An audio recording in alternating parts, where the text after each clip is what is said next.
Ghost towns around the world. We build towns for people to live in. But what happens when they don't want to live in them any longer?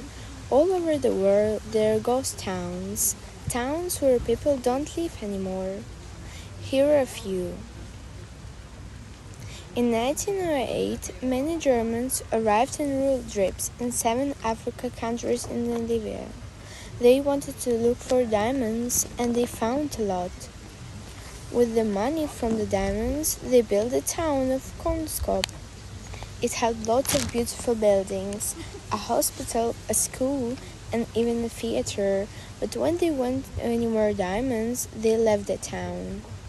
These days, the only things that visitors to Konskop see are empty buildings and a lot of sand. In 1978, a building company started building a holiday resort in St. Jesus Street of New Taipei City. For the next years, they built a lot of round buildings. They didn't look like normal houses, but more like spaceships. People called them the UFO houses. In 1918, they stopped building the houses because there wasn't enough money, and for 20 years their resort was ghost town.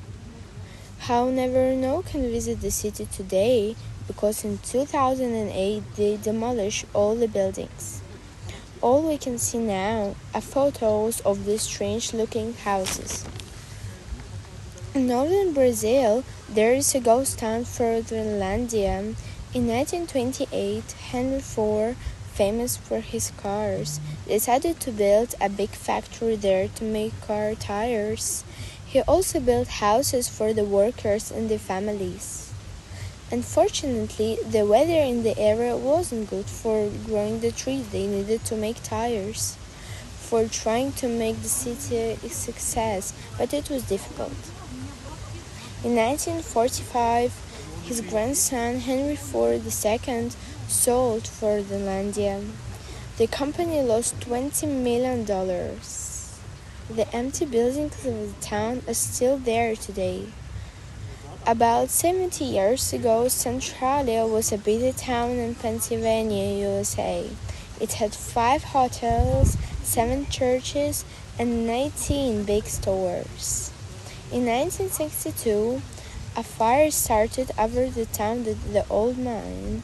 They spent millions of dollars trying to stop it, but that didn't work. It became too dangerous to live there, and everyone had to leave the town. These days, our sign across the road to the town tells people to stay out. The fire is still burning today. The end.